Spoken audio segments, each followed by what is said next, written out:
Hello friends, आज हम लोग एक छोटा सा टॉपिक देखेंगे डाइलेक्ट्रिक। तो काफ़ी इम्पोर्टेंट है डाइलेक्ट्रिक, कैपेसिटर में इसका यूज किया जाता है। तो डाइलेक्ट्रिक बेसिकली क्या है? तो ये हमारे इंसुलेटर के पार्ट होते हैं। तो डाइलेक्ट्रिक क्या है? इंसुलेटर है। तो इसकी डिफिनेशन हम लोग देख लेते हैं। What is dielectric? सब्सटेंसेस, मैं लिखते जा रहा हूँ, substances having no free electron no free electrons are known as dielectric। ऐसे सब्सटेंसेस जिनके पास फ्री इलेक्ट्रॉन नहीं है, या हम बोल सकते हैं फ्री चार्ज कैरियर नहीं है, उसको हम क्या बोलते हैं? डाइलेक्ट्रिक बोलते हैं। ये क्या है? तो सारे इंसुलेटर हैं। कितने टाइप्स के डाइलेक्ट्रिक होते हैं इसके बाद हम देखते हैं। तो 2 टाइप्स ऑफ डाइलेक्ट्रिक होते हैं। तो कितने टाइप्स के होते हैं? तो 2 types of dielectric.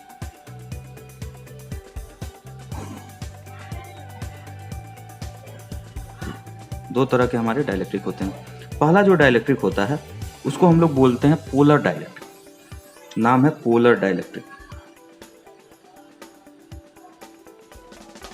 Polar dielectric. And second जो होता है उसको बोलते हैं हम non polar dielectric. Polar and non polar dielectric.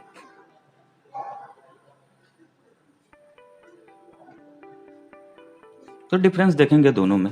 जो हमारे फर्स्ट टाइप के हैं यानी पोलर डाइलेक्ट्रिक होते हैं, इनमें क्या होता है? तो फर्स्ट टाइप में जो होते हैं इनके पास परमानेंट डाइपोल मोमेंट होता है। तो इनके पास क्या है? परमानेंट डाइपोल मोमेंट होते हैं।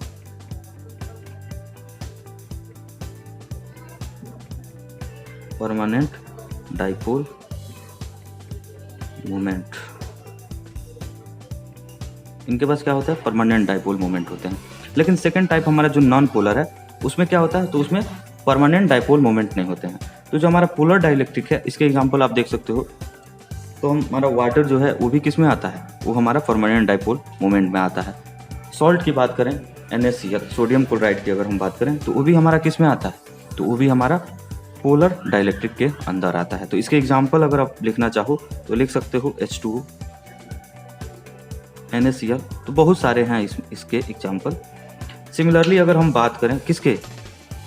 नॉन पोलर के, तो सेकेंड टाइप में हमारा जो होता है नॉन पोलर, इनके पास क्या है? तो इनके पास परमानेंट डाइपोल मोमेंट नहीं होता है।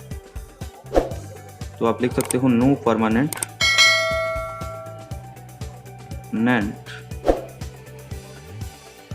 Dipole moment. No permanent dipole moment. Example के तौर पे अगर हम देखना चाहें तो इसका अच्छा सा एग्जाम्पल है इथीन। तो इथीन की अगर हम बात करें तो इथीन C स्ट्रक्चर में इसका मैं ड्रॉ कर रहा हूँ H, और इधर भी हमारी क्या हो जाएगी? H and H। इसका नेट अगर डाइपोल मोमेंट देखोगे तो कैंसिल होके क्या हो जाता है? तो इसका डाइपोल मोमेंट 0 होता है। लेकिन ये डाइलेक्ट्रिक के अंदर आते कैसे हैं? किस कारण से आते हैं? तो जब इस पे एक्सटर्नल इलेक्ट्रिक फील्ड अप्लाई की जाती है तो इनके स्ट्रक्चर में क्या हो जाता है? थोड़ा सा डिफॉर्मेशन होता है, जिसके कारण से स्ट्रक्चर में जब डिफॉर्मेशन होती है तो एक डाइपोल मोमेंट आ जाता है। इस कारण से इनको क्या बोला गया है? तो नॉन पोलर डाइलेक्ट्रिक। तो हम देखते हैं। तो अभी हम लोग समझेंगे थोड़ा सा पोलर डाइलेक्ट्रिक के बारे में कि विदाउट एक्सटर्नल फील्ड में अगर रखते हैं तो क्या होता है, एक्सटर्नल फील्ड जब डाइलेक्ट्रिक से पास कराते हैं तब क्या इफेक्ट होता है। तो समझने के लिए हम इसी से सेम कहानी किसके साथ होती है? नॉन पोलर के साथ भी होती है, लेकिन हम लोग समझेंगे किसके साथ? तो पोलर डाइलेक्ट्रिक। तो हमारे पास एक मान लीजिए पोलर डाइलेक्ट्रिक है, इस तरह का एक स्लैब ले लिया हमने पोलर डाइलेक्ट्रिक का। ऑब्वियस सी बात है 3D में तो अंदर भी गया होगा। फ्रंट व्यू में दिखा रहा हूँ इस तरह से। जब इसका हम ड्रॉ करेंगे इनके डाइपोल को तो कुछ इस तरह से बन जाएगी, प्लस माइनस इनके मोलिकुल्स के यहाँ पे हो जाएगी minus plus plus minus minus plus minus plus. तो रैंडम ओरिएंटेशन इनका होता है। मैं एक रफ डायग्राम बता रहा हूँ क्या होता है। माइनस प्लस, तो इस तरह से कुछ आ जाएंगे आपके माइनस प्लस, इस तरह के रैंडम ओरिएंटेशन होता है।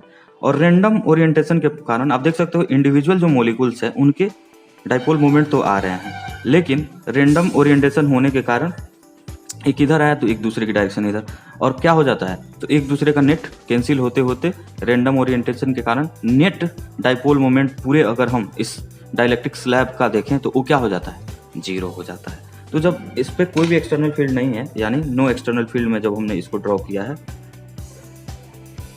नो एक्सटर्नल इलेक्ट्रिक फील्ड, उस केस में जब हमने ड्रॉ किया तो ये रैंडम ओरिएंटेशन है। तो रैंडम ओरिएंटेशन के कारण क्या हो जाता है, नेट डाइपोल मोमेंट हमारा कैंसिल हो जाता है, एक का दूसरे का कैंसिल करते करते नेट क्या हो जाता है, 0। रैंडम ओरिएंटेशन, सो नेट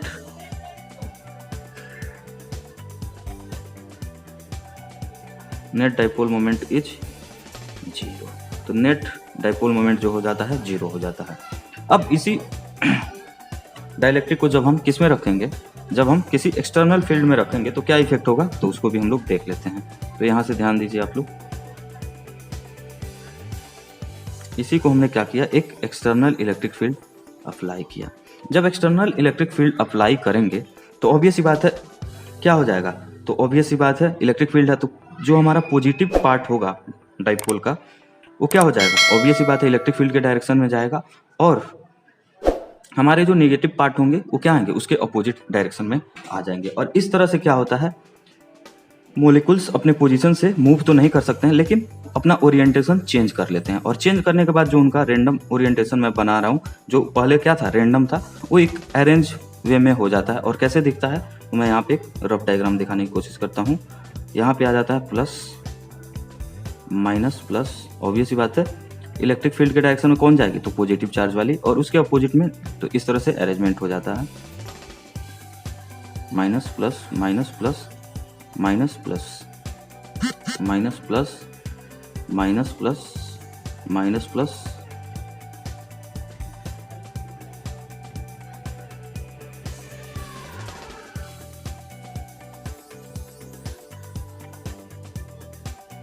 तो इस तरह से negative and positive charges rearrange होती है। अगर हम देखें ध्यान से तो आप देख सकते हो अंदर में जो ए हमारा एक लेयर बन रहा है, ए वाली, ये क्या कर रही है, एक दूसरे को कैंसिल की, इस तरह से एक दूसरे को क्या कर देता है, कैंसिल कर देता है, एक दूसरे के इफेक्ट को प्लस एंड माइनस क्या कर देता है, कैंसिल कर देता है। सिमिलरली यहाँ पे देखें तो इस तरह से हमारा क्या हो रहा है, कैंसिल हो जा रही है,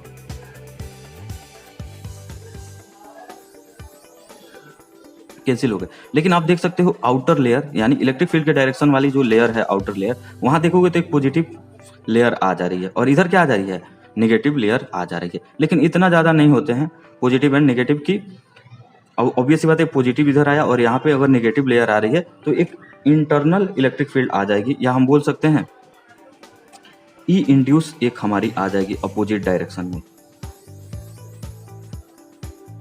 ई इंड्यूस आ जाती है। तो इसके अंदर हमारी ऑब्वियस बात है एक्सटर्नल ई आ रही है और उसके अपोजिट डायरेक्शन में एक ई इंड्यूस आई है।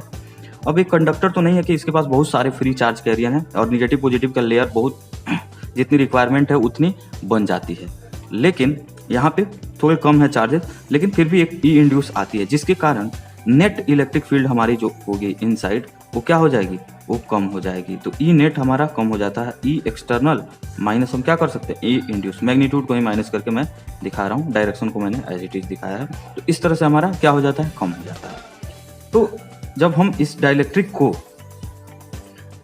किसी कैपेसिटर के अंदर इंसर्ट करते हैं तो कितने चार्जेस आते हैं, यानी ये जो प्लस चार्जेज आए हैं इसको हम बोलते हैं सिग्मा इंड्यूस्ड, सिग्मा आई प्लस के साथ ऑब्वियसली प्लस आया है, और यहाँ पे आ जाता है माइनस सिग्मा आई, दोनों सेम आएंगे मैग्नीट्यूड वाइज। तो इस तरह से हमारा जो लेयर आता है, अब इसको हम जब इंसर्ट करते हैं किसके अंदर, कैपेसिटर के अंदर, तो क्या इफेक्ट पड़ता है कैपेसिटर पे, उसका कैपेसिटेंस में क्या चेंजेज आते हैं, क्या एडवांटेज है डाइलेक्ट्रिक इंसर्ट करने का, ये सब हम नेक्स्ट पार्ट में देखेंगे।